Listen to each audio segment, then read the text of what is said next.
Welcome to another episode of Crawfordsville Connection, the City of Crawfordsville's weekly podcast that comes out every Monday morning. I'm your host, Sarah Summer, and I'm joined in the studio every week with Mayor Todd Barton to keep our community up to date on current events, city workings, and to hear from community members on a variety of topics. Thank you so much for joining us, and we hope you enjoyed the show. Welcome back to another episode of Crawfordsville Connection. I'm your host, Sarah Summer. And today I'm joined in the studio by Mayor Todd Barton. Hello. Hello. And we've got Brandy Allen here with us. Hello. Hello. We know what that means. General update time. That's right. Yes. And we've got a decent episode this week. Yeah, well, we took some things off and we added some things. Yep. That's kind of the way it works, but a lot going on, so we're going to do a catch-up here. Yes, and there's some things that'll be coming off here soon. Yeah, and some of the things we talk about, like last month, this was the update, and this month it's very different. Yeah. So things change. That's why we do updates. Yes. For all the people who say that they don't know anything that's happening, it's all right here. Yeah, we've had that a little bit here again recently. People are like, well, nobody knows what's going on. I'm like, all you have to do is share this episode with people. Yeah. I mean, we talk about literally everything from A to Z. It's all on here. Yep. And there's no secrets. We're sharing it. Well, there are a few, but we're not going to. Yeah, no, we won't tell anybody that. No, it's all here. I mean, the only things we really, if we're working on, something that's, economic development and the business doesn't want it disclosed yet, we're not going to talk about that. But other than that, it's all right here. Yeah. Yeah. Awesome. Well, do you have any announcements before we get started? Not really. I just wanted to remind people, Strawberry Festival, June 13th through 15th. The way the calendar fell this year, it seems a little later. So I think a lot of people are thinking maybe it's, the weekend before that. It's not. So yeah, June 13th through 15th, and we'll be doing an episode on it leading up to it. So we'll talk about it in great detail, but just want to keep that on everyone's radar. Awesome.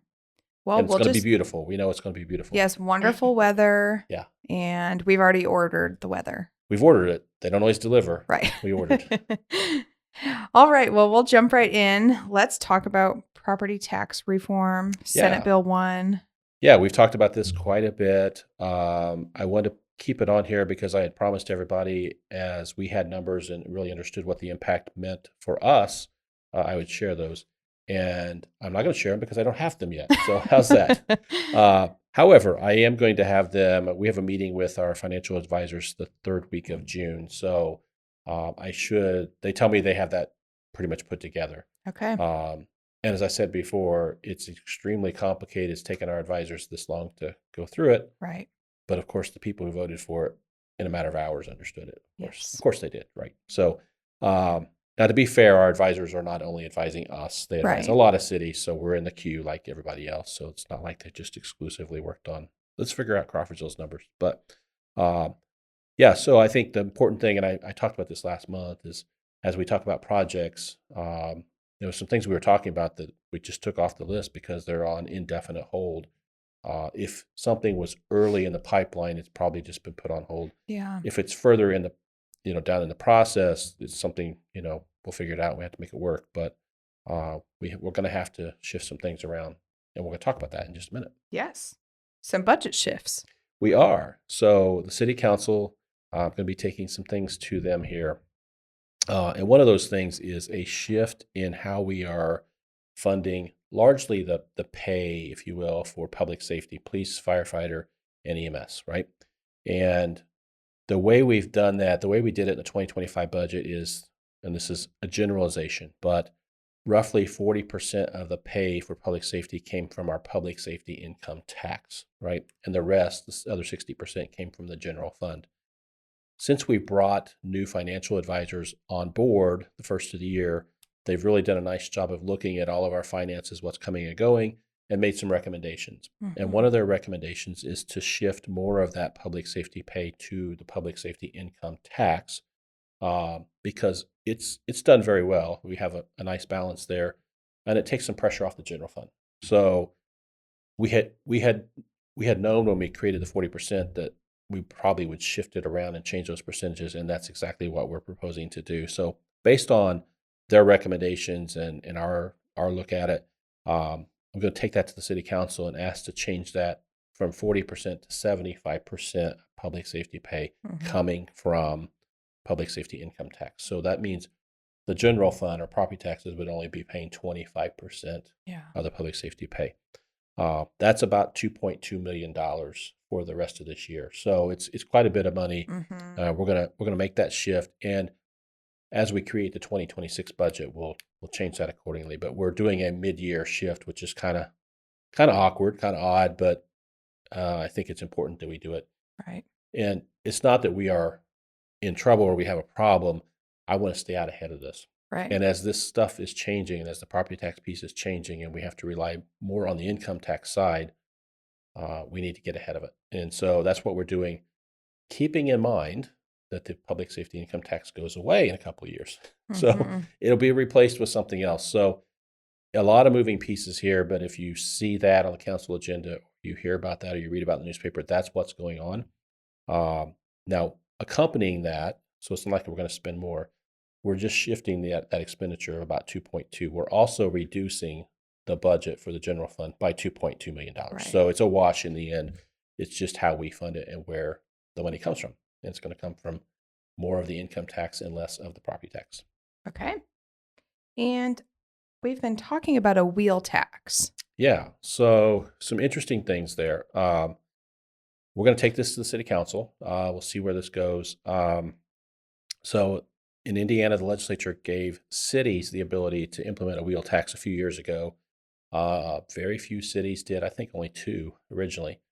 We already have a county wheel tax. So when you get your license plate, you pay a wheel tax. They gave cities the ability to do that. Very few cities did.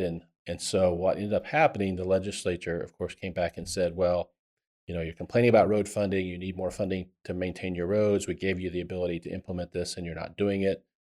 So they, how do I say this? Do what they often do, the carrot and the stick thing. And basically what they've did this session is it passed legislation that if you don't have a wheel tax, you're not going to have access to all of the community crossings funding, right? Mm-hmm. So every year we talk about our paving. And basically we pave twice as much as we pay for, because we get about half of that Yep. from the state from community crossings.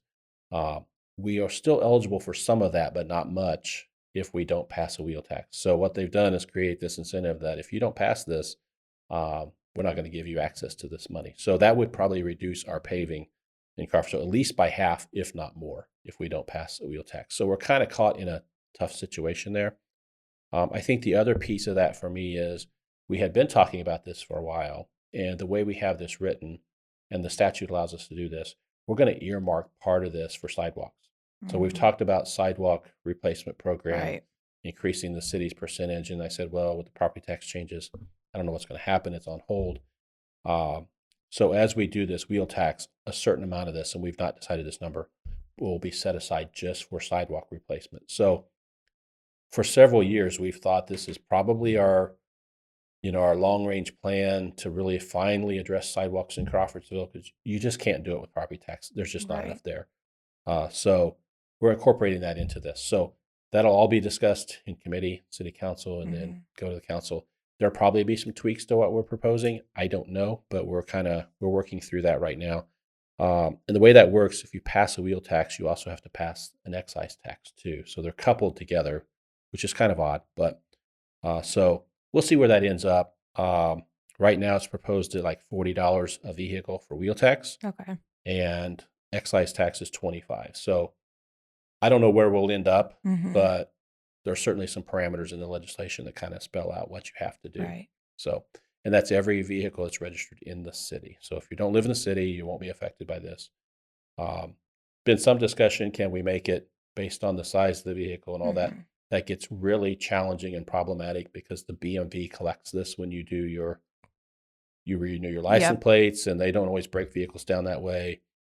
And there's a lot of discussion, like, well, somebody with an SUV should pay more than somebody with a little car. Well, Right. the SUV might drive it once a week, and the little car is delivering pizzas 12 hours a day. Yeah. So how do you measure who has Yeah. the most impact on the city streets? But I'm sure there'll be a lot of discussion at the council level.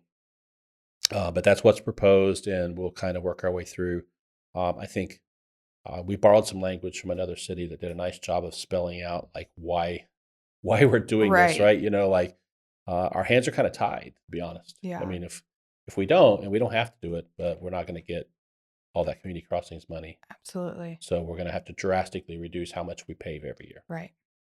Long story. Yes. Long explanation, but that's the reality of it. Well, and it's all right here. I'm sure we'll hear people talking about it and, share this episode. Yeah. And a lot of cities have already done this, and it's, people, they've not had too much of it. There's been some discussion, but it's passed everywhere that I know, just because, it is what it is. And as we shift away from property taxes, these kind of things are going to pick up. Right. And then when they say you have to have this to get the community funding, crossings right. paving money, yeah, it's kind of a tough spot. Absolutely. Yep. Okay. Annexation on the south side.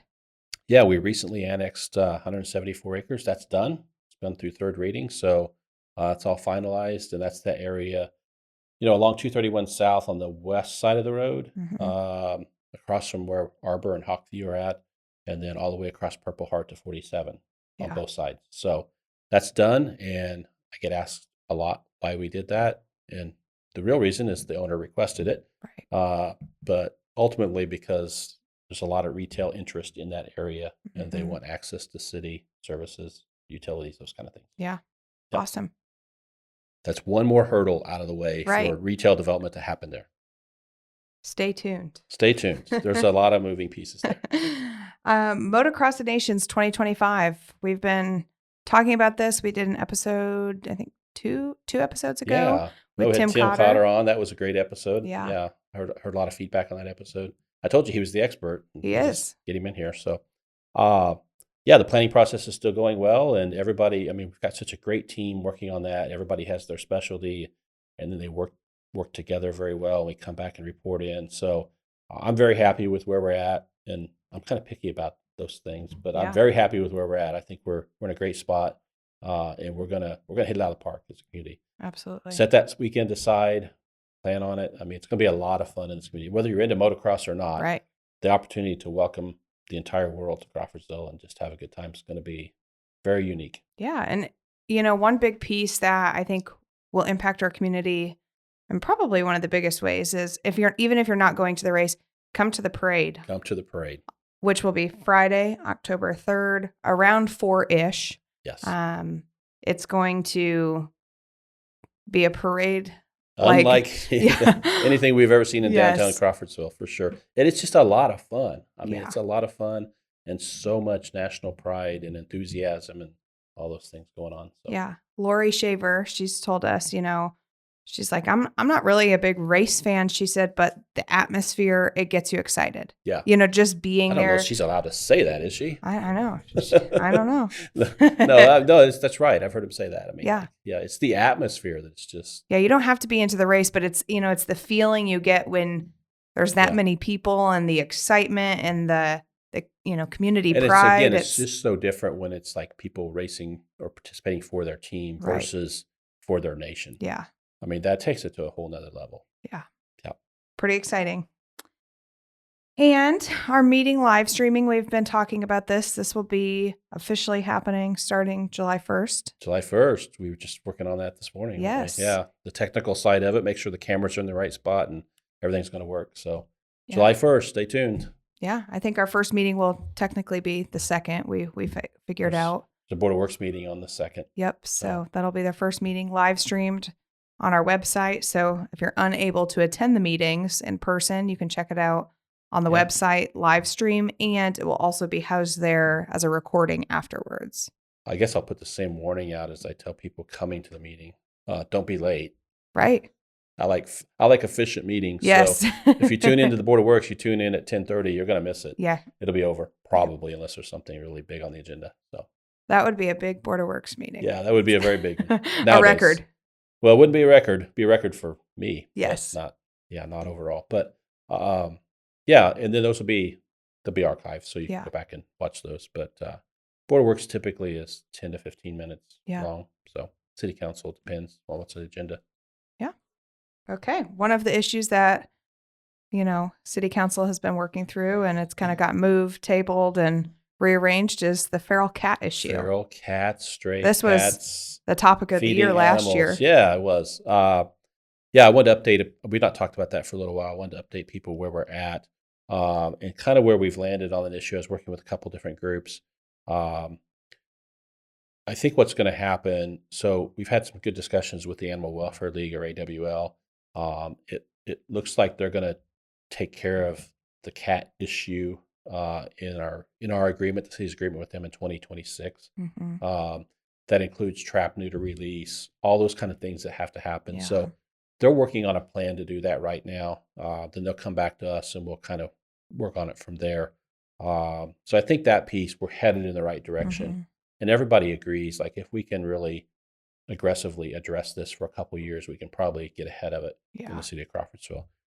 Then there's the separate issue of the feeding of wild animals. Right. We probably will take legislation back to the council at some point prohibiting that in the city. And I'm not talking about your bird feeder, those kind of things. We're talking about the people who put food out for deer and that kind of stuff. So that's a separate issue. We'll probably approach that later on after we know we have the cat issue addressed. Yep. Okay. And our 180 makeover grant at the Cornerstone. Yes. Just a reminder, this is at the Masonic Cornerstone. This is some of our leftover Ready 1 project. This came in at the tail end of Ready 1.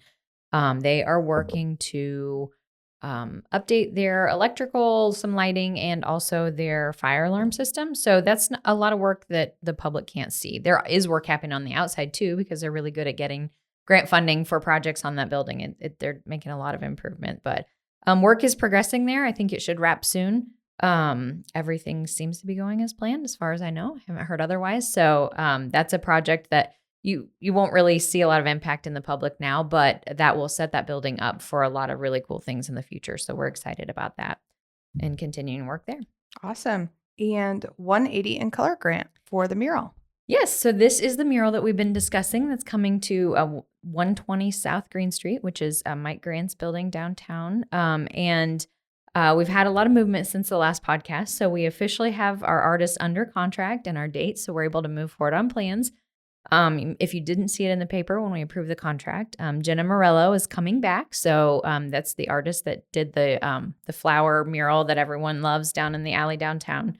So she's coming back mid-July. I think she'll be starting July 15th and getting that all set up and ready to go. So we're really excited about that. That's another Ready project. And then we have also partnered with the Montgomery County Community Foundation, who have put in funds, and the Indie Arts Council, along with the city of Crawfordsville. So that's a really cool partnership. And I think it'll be really cool because this grant or this mural will be more visible to the public driving by. So you won't have to get out of your car and walk through the alley. You'll be able to see it from Green Street or Pike Street and maybe a few other places. So that's awesome. That'll be cool. And you'll be able to watch it. Yes. Painted. Yes. I mean, the other one's in the alley. You kind of watch. It was kind of tough. I mean, this is like In the parking open. lot where the Strand Theater, for the people who've been around a while, the Strand parking lot, people call it. But you're going to be able to really watch this. Yeah. And it's fascinating to watch her do this. Yeah. Certainly a process to it. Pretty cool. And an incredible amount of talent. Yes. You're not out there I painting am not murals. out there. You would not want me painting a mural. All right. Well, our Shorts Nature Park. Yeah, just want to remind people that's still on the list of things to do. We've kind of pushed it back a few times. It's in early design right now.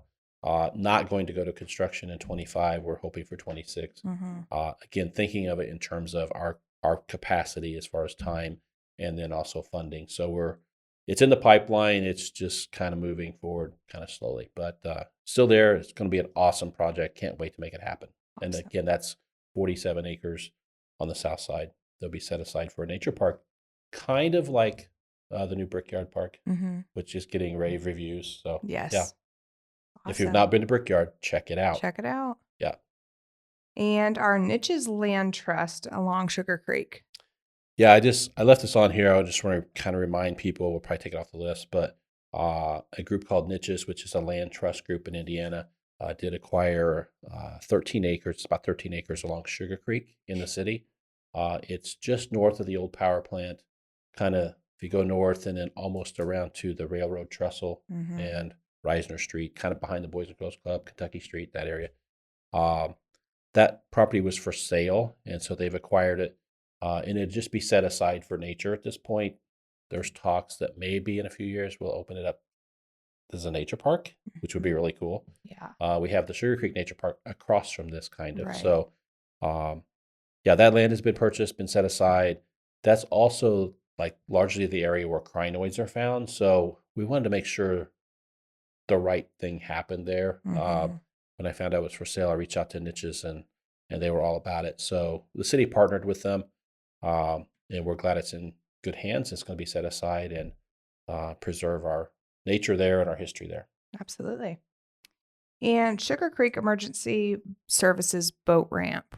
Yeah, we've talked about this a few times. So we'll be creating a very small boat ramp right along 231 on the north side of Sugar Creek, right there at the bridge. This will be just for access for emergencies. So fire department, rescue, law enforcement, DNR, city police, sheriff's department, all those groups will use it.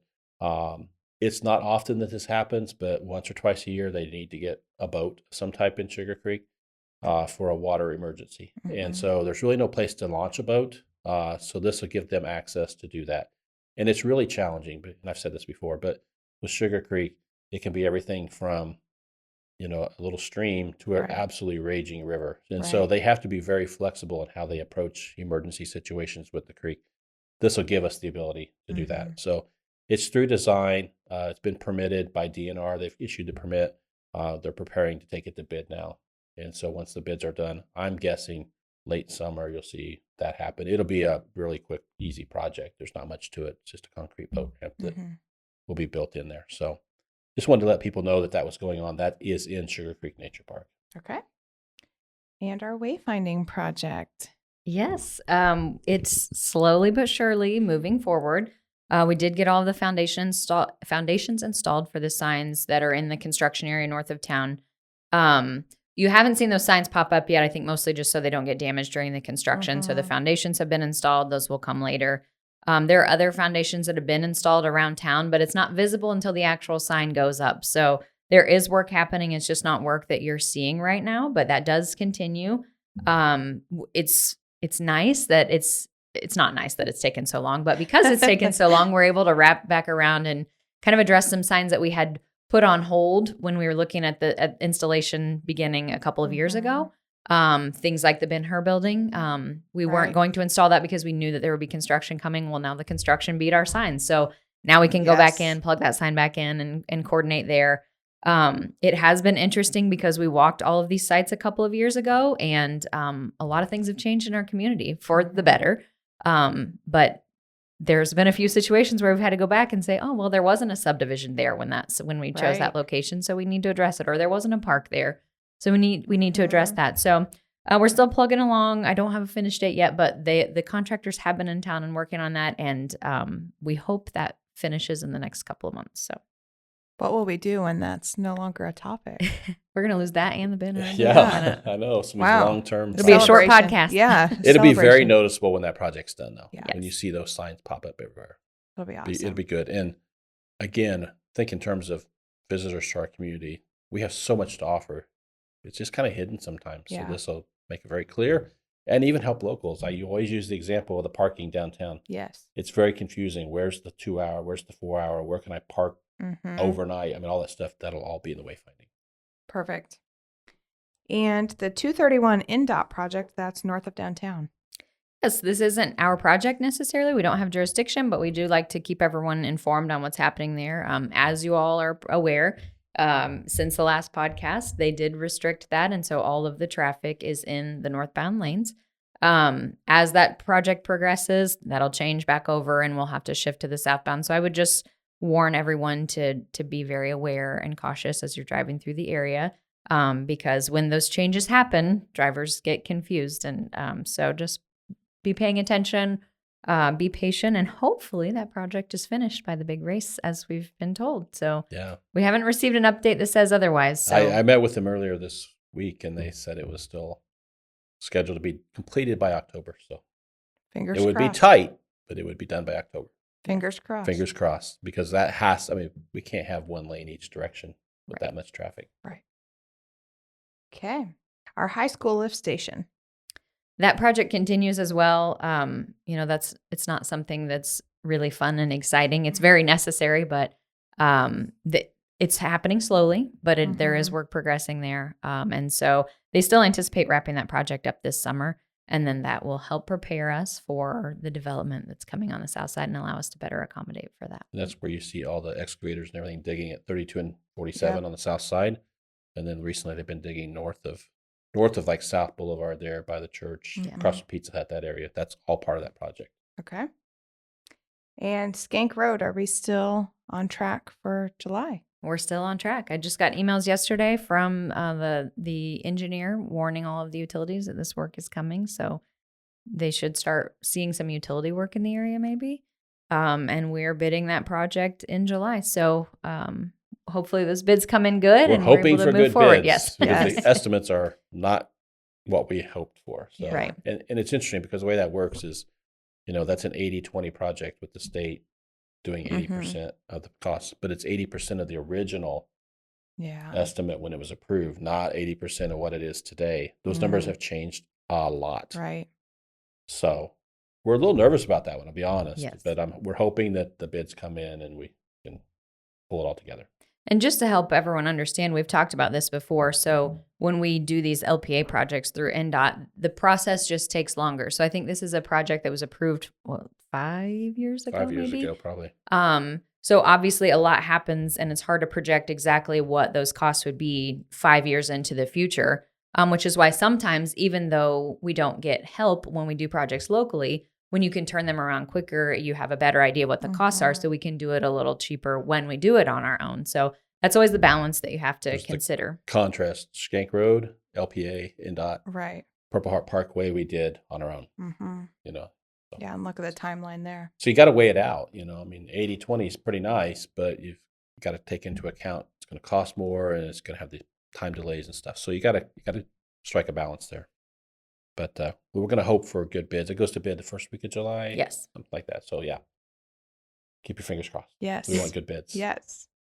And our Market Street Railroad crossing, we've talked about this one quite a bit. The FRA awarded the grant, and where are we at in the process? So we have gone through the contract process and we just received word, I think maybe last week, that we officially have a contract and our funds are officially obligated. So I know we were awarded, but then you still have to walk through all of the process. And so we're just beginning the process of being able to start down that pathway. And I think our contact was out of the office most of this month. So I imagine next month we'll hit the ground running and start moving forward. Okay. It's almost surreal. Yeah. I don't think people have really realized yet. This is legit moving forward. Yeah, it's going to happen. This is not the money for construction, but it's everything up to construction. Yeah. And you have to do these phases. A lot of people say, well, just take the money and build an overpass. You can't do that. Right. You have to go through the planning. And there's a lot of things to plan. Think about all the utilities located in the houses, and it will change that area. We're being totally upfront with people. It will change that area.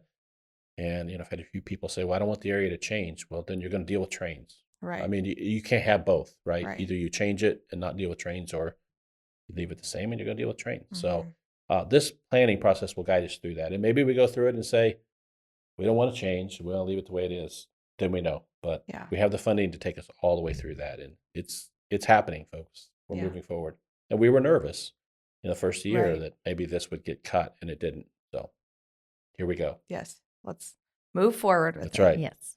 Well, you talked a little bit about the sidewalk program, but do you have any other information that you want to share about long-term plan? Yeah, what we're talking about there is increasing the city's participation. Sidewalks in Crawfordsville are the responsibility of the property owner. That, I guess, sounded great to the city council decades ago when they passed it, but realistically, it creates a lot of problems. So we're trying to create a situation where the city puts more into replacing sidewalks. We still want the property owner to have some skin in the game, right? So we're working through that. We got a program worked out. It's just figuring out the funding. We set aside some money through our ARP money to maybe do some stuff. Other projects have run over. That's not working out. So again, long term, we've thought, okay, the wheel tax is probably the solution to figure this out long term. So we have a sustainable funding source and we can do so many sidewalks a year and finally address this in Crawfordsville. That's kind of where we're at now. So really kind of holding for 25. I don't see anything happening this year. Sadly, I wish I could say otherwise. But as we move into 26, if we move the wheel tax thing forward, then we should start to have money each year to start addressing this. Stay tuned. Yes. Stay tuned. And our ADA transition plan.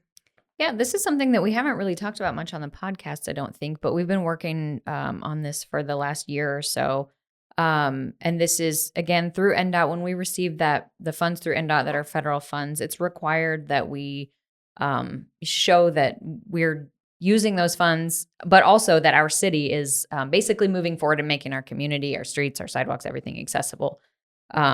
So we have to put this transition plan together to have a plan for that. So we had evaluated all of our city buildings, everything from the entrances, the restrooms, everything down to the grab bars near the in the restrooms to the door handles coming in the building, just making sure that everything's accessible, all of our programs, all of our buildings. If there are things that are found that are not, and sometimes that happens, especially in our more historic buildings like City Hall, it's easier to do that in new construction, but then we have to document those and put a plan together to make all of our facilities accessible. And then it also includes an evaluation of every single sidewalk and curb ramp.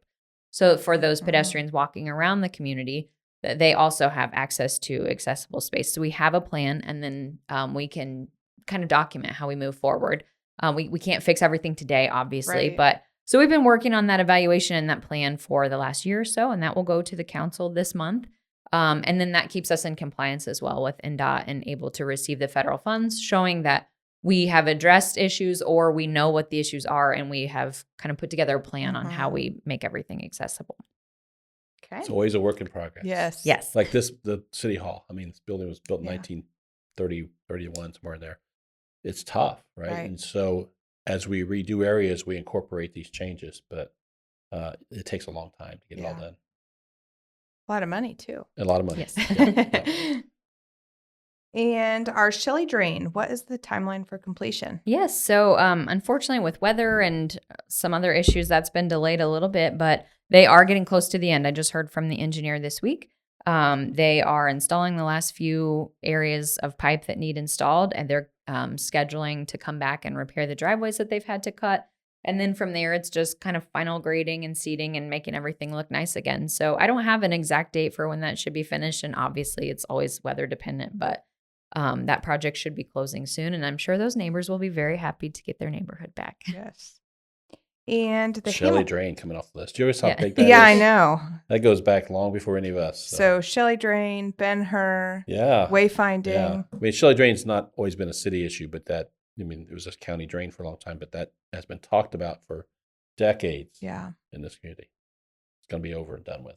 Getting Yes. things done. Get it done. Yes. And the Hamilton Street drainage work.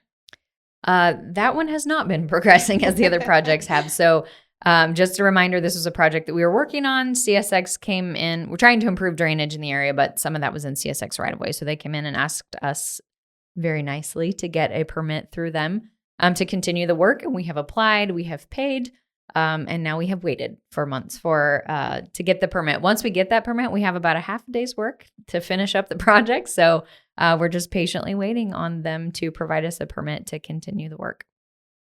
And just so the public knows how this all works, what's it cost us to apply for that permit from CSX? That was $2,500. $2,500. And we aren't sure yet if that's all that we have to pay. Yeah. They have to review it first. Yeah. So it's frustrating. And this is to help the businesses on Hamilton Street. I Right. mean, that ditch gets filled in with growth and all kinds of things and then floods those businesses right there. So trying to clean it up and then put stuff in place so that it doesn't keep happening.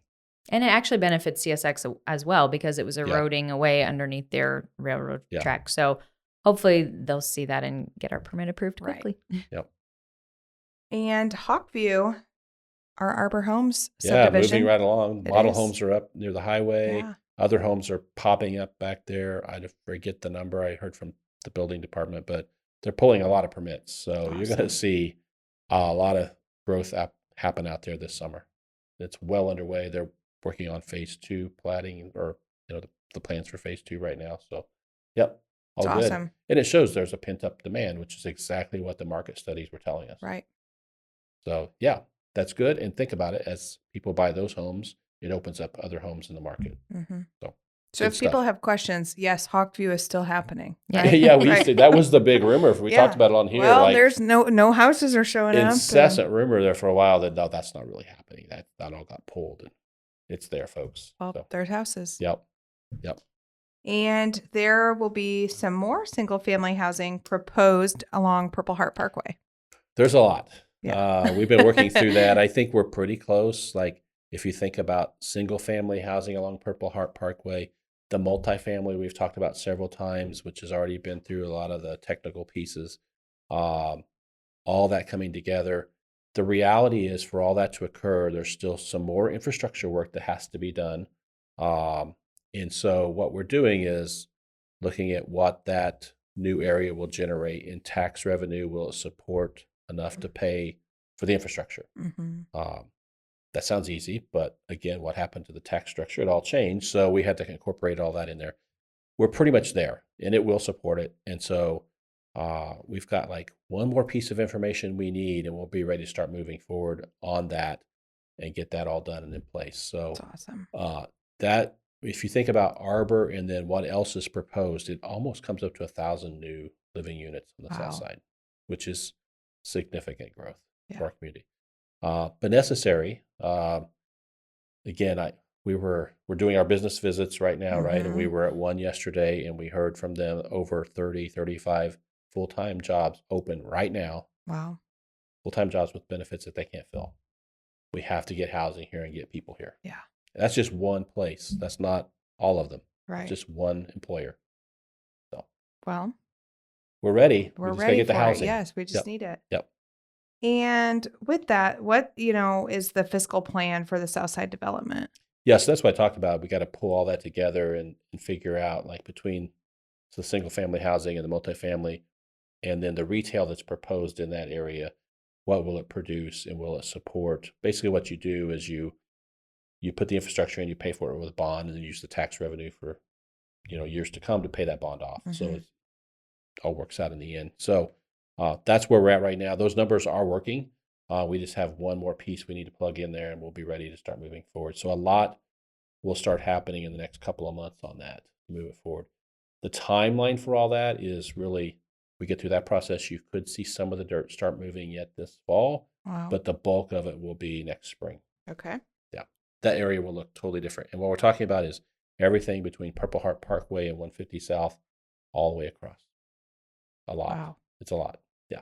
That's good awesome. stuff. It is. And the Ben-Hur building, it's leasing. The sidewalks are in progress. And June 20th. Yes, open house. Friday, June 20th at 2:00, there will be a ribbon cutting.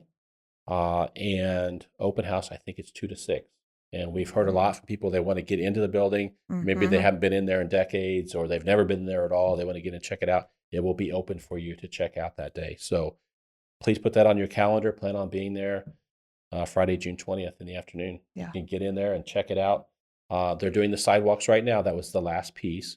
They're putting in the new sidewalks and then it's pretty much done. Yeah. It's going to be awesome. I can't imagine not having that on the list. Right. It's been on there ever since I've been mayor.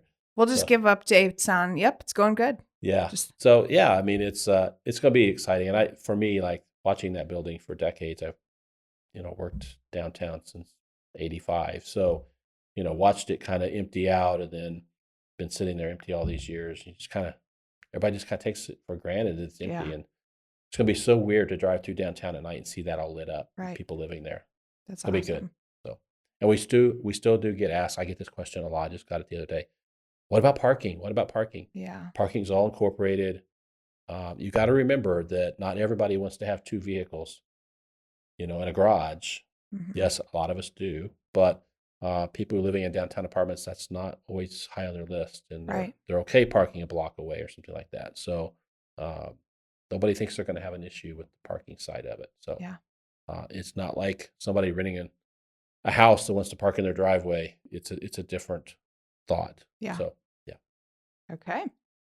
And retail recruitment activities, both to the south and to the east. Yeah, a lot going on there. I mean, there's been a lot of speculation on social media. Some properties have transferred. So it's all pretty close. Like now that the road is done and properties have already sold. So I think a lot of these larger developers are putting together their plans right now, and you'll start to see construction pretty soon with announcements attached to it. We talked about the area we just annexed. There's a ton of interest in that. Did have the chance to attend the largest retail conference in the nation here recently, and Mhm. a ton of buzz about what's happening in Crawfordsville. So we're in a good spot there. It's going to start falling into place. It already has, but Yeah. you'll start to see that visualized here before too long. And Aldi is officially open. It's open.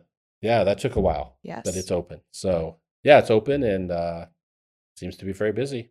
Yeah. And we talked about the grocery gap, so that'll help Yep. us address that grocery gap. Yeah. You went Doesn't to solve it, but it's one piece of the puzzle. right. You went to the ribbon cutting, and people Yeah. took that very seriously. They took that very seriously.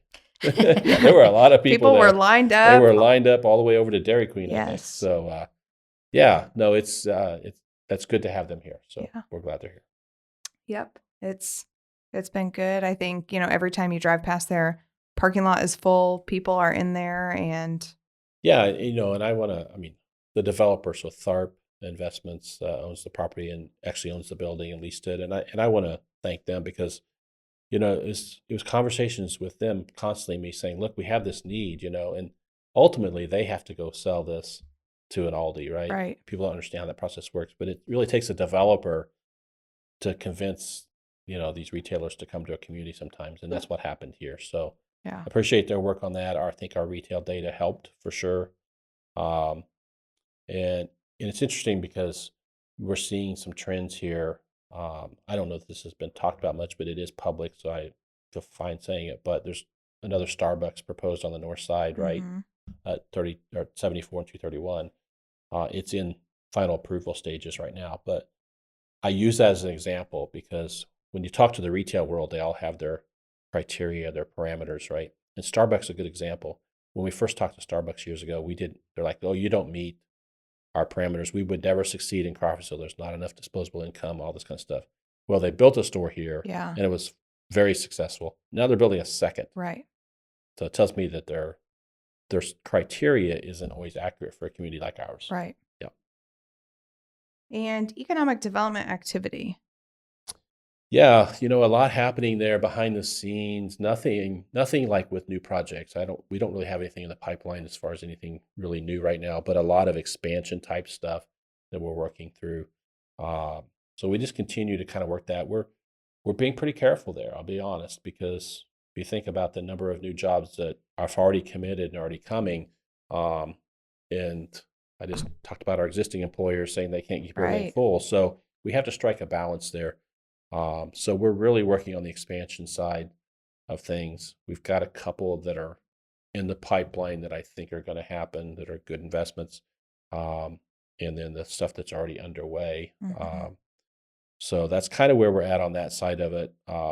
Certainly we keep our eyes open for new things, new industry, but we want something that's going to kind of fit what we're doing.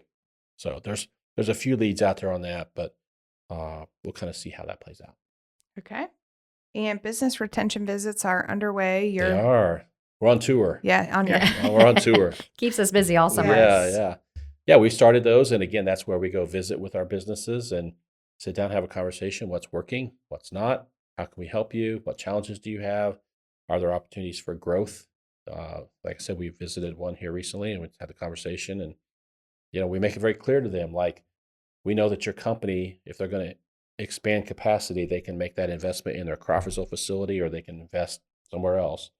And we want to help you win every time that it comes to Crawfordsville. Yeah. So those conversations are really how we get to all those expansion announcements. Right. And then we couple that with corporate visits to the corporate headquarters. Cheryl sends you on extra tours. Yeah, Cheryl keeps me busy, keeps the travel schedule busy. And that's where we go have the same conversation with corporate leadership, because what we had found is we can have the conversation with local leadership, but that message doesn't always make it back to the corporate headquarters. And so we sit down and have the conversations with them. Try to hit every one of them every 2 or 3 years, something like that. So those should have been started by now. We had some scheduling changes on their end, so some of those have been pushed back, but they start in earnest here in the next week. Okay. Get those frequent flyer miles going here. Yes. So, those are good though. Those are invaluable. I'm telling you, like some of the major expansions we've had have come from those talks. Right. And it makes an impact. And I'll give full credit.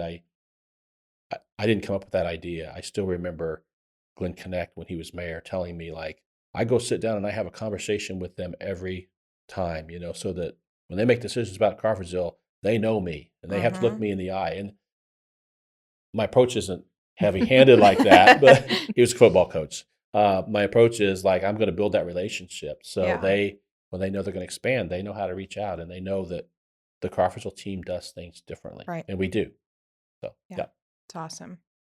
And, some of those things that we've got under works is, Weaver popcorn, Ira Whiskey, Penguin Random House. All of those things are happening. If you haven't been out to the Commerce Park, I hadn't been out there in a while, and driving by, I was like, whoa. We still get questions. People things like, are happening. What is under construction? What is going on? And so, those things, if you drive down Concord Road, you have Wellbrook on the right, which is kind of interesting for me to look at. That was I think, my first project, economic development project, Wellbrook. They had tried to come to Crawfordsville before and couldn't work it out. And so we put that together. But you've got, on the left side across from Weaver, you've got Ira Whiskey, or across from Wellbrook, you got Ira Whiskey. And then as you go around the curve, you've got Weaver Popcorn. Yeah. A lot of construction out there. Yeah. So, and Fairfield Inn is still proposed there. It's in design right now. So that'll be up further north in the Commerce Park. You'll see that coming up pretty soon. And then if you've not been by Penguin Random House, that's massive. It is a very large project. Yeah, very large. Somebody posted, I think, drone footage of it recently on Facebook that was very telling if you looked at that. It's massive. And, out there in the Commerce Park, we've got the Crawfordsville Career Academy, and CARA, the Crawfordsville Adult Resource Academy, will be joining. Yeah, so that, we've taken the Ivy Tech facility and really created a career academy. It's, again, about focusing on our young people and even adults in creating that workforce pipeline. We've been pretty fractured in this community in how we approach that. So we're trying to put it under one roof. We were fortunate we had a place to do it, and so we're going to do it. And it's off to a good start. It has a long way to go. It has tons of potential for things to happen down the road. We're just kind of getting started with it with baby steps here, but we already have all of our career tech ed programs operating out of there. So that's our 3 high schools here, plus Western Boone. They're doing great things. We're going to pull in Adult Resource Academy, which is helping, people who didn't make it through high school get their GED and move through. So all that stuff, the industrial academy's there. I mean, all those things are coming together. Ivy Tech's still there. It's all under one roof, and it's going to get better and better. Yeah. And if you drive by there, that parking lot I actually had to park in the second parking lot the other day out there, which was really cool. I've never had that happen. Like, there was not that much going on. And now it's like so full, we're using the whole parking area. That's awesome. And the Montgomery County Leadership Academy, I think we touched on this a little bit, but, they're part of our Fusion partners, and the city's helping with a refresh. Yeah, that board, they've got a good board, and they decided, like, attendance has been down in recent years. So what can we do to kind of shore that back up? And Cheryl has been a great resource there. Cheryl Morphew, our Director of Economic Development, she had experience with leadership academies in other communities.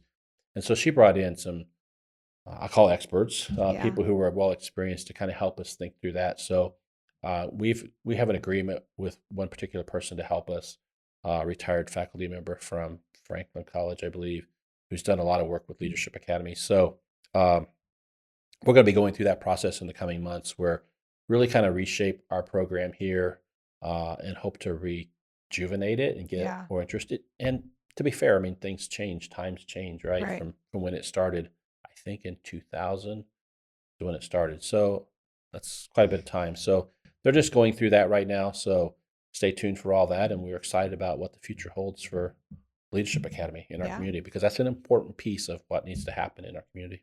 Absolutely. And public transportation, we have talked about this. We've got our current sunshine vans, but we're looking to expand. Well, we're going to change the focus a little. Yeah. And we're super excited because that grant has been approved. It's really strange. Like, the grant was due one day, they submitted it, and I think they heard back that day or the next day from NDOT. So crazy. Yeah, that's like, well, that's unheard of. That's unheard of, right? So, so what's happening there is we have the sunshine vans. It gets federal money, what's called 5310 program. and they can only serve seniors and people with physical disabilities, right? And so, what about that person entering the workforce who has a transportation issue? They can't use it. And so, we had been told by the state that 5310 money was probably going to change in the future. We need to look at transitioning, and that's what we're doing. We're going to 5311, which means that the program can serve basically anybody. Okay, and there's a match. There's a fare and stuff like that people have to pay.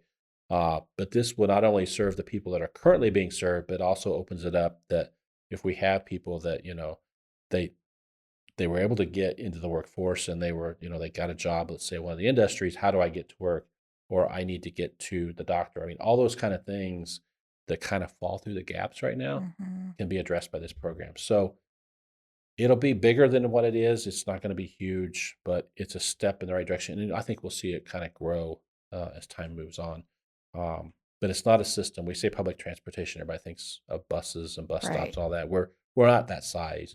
It's very targeted, but it'll help a lot more people that just are kind of struggling. And we've heard loud and clear in these business visits from employers that it's an issue. Yeah. Entry level workforce it's an issue sometimes. So, once people get into the workforce, get established, they probably end up buying a vehicle, and it's not an issue. But in the first year or two, causes a lot of washout. Yeah.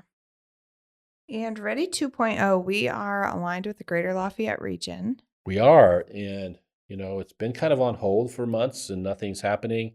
We're starting to see some movement. So, again, we're under the parameters that 65% of Ready 1 money has to be spent in your region before you can start using Ready 2. In the Greater Lafayette region, we're not at 65%. Right. There are larger projects were Purdue University projects, and those have been stalling. We're told, I think we'll hit that 65% here in the next couple of months. So once that happens, it'll break loose. What does that mean for Montgomery County? Well, in Ready 2, there's money built in for this community, some money to help the county with the water extension for the Nucor Towers and Structures project, and then some money for that housing program with Thrive in the county. Not a huge amount, but some money built in there for that to create incentives for smaller housing projects. And then for us, there's money built in there to help with that infrastructure for all that Southside housing. And so that's where we've been kind of going back and forth, like, are we going to be able to get the Ready 2 money or are we not? And it's looking more favorable now. And I know they're reviewing it because I got a list of questions from the review the other day. So I'm like, this is great. That means they're actually looking at this. So we answered their questions quickly, and hopefully we get approval before too long. Good. So stay tuned for Ready 2. We were very concerned that Ready 2 the future didn't look optimistic there, but it seems like it's starting to move. Good. Yep. And our EPA Brownfields Grants 2.0. Yes, we were able to get that consultant chosen. So I think we're just working through contract and all of that kind of behind the scenes stuff still that will allow us to move forward on that project. But I would anticipate in the next month or two really being able to move forward on identifying those sites that maybe need a phase 1 or some sort of investigation just to see if we can get those properties cleared and cleaned up and back on the tax rolls. So the work starts now. Old gas stations, you can see those around, Yeah. right? Stuff just kind of sits there and nobody knows what to do with it. This helps us figure it out. Okay. And our trash and recycling collection, what is the status? Well, they're picking up trash. They are. We got a new trash truck. Some days they do double trash pickup. So, yeah, so we recently took delivery of a new trash truck.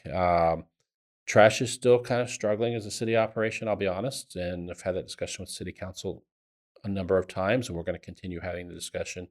The reality is we have a pay-as-you-throw model. You pay $2 for the sticker, you put it on the bag. And the amount of trash we pick up today is a fraction of what it was years ago, right? And so a lot of people use private pickup, and that's fine. So for us, the reality is the amount that people pay for the stickers covers the cost of us getting rid of the trash, and it covers the cost of the people to pick up the trash. It does not even come close to covering the cost of the equipment. Right. And so the council has to date been pretty clear, like they're okay funding the equipment side of it. And so that's where we're at right now. So we had ordered this trash truck. That's the weird part. It takes 2 years to get a trash truck Yeah. nowadays. So kind of like ordering a fire truck or something else. So we'd ordered a couple years ago. We've taken delivery. That is helping us dramatically. We have a transfer station here in town now with Walden's. Where previously for a while we had to go to Lafayette. That was bad. So all those things are helping us, but it's still as long as the city takes care of the capital, we're doing okay. But trash is something we're going to have to come to terms with long term, and I don't know what the answer is. We're still kind of talking about that. So stay tuned. Yeah.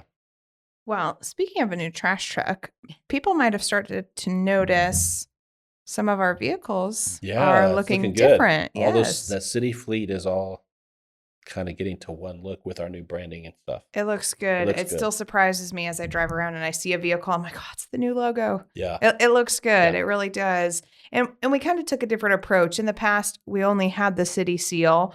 And I think, when you go to other communities, their vehicles do have the city seal on it, but we went with the logo instead. Yeah. It's just something a little bit more eye-catching, I guess. And it's, it showcases who we are and it looks really good.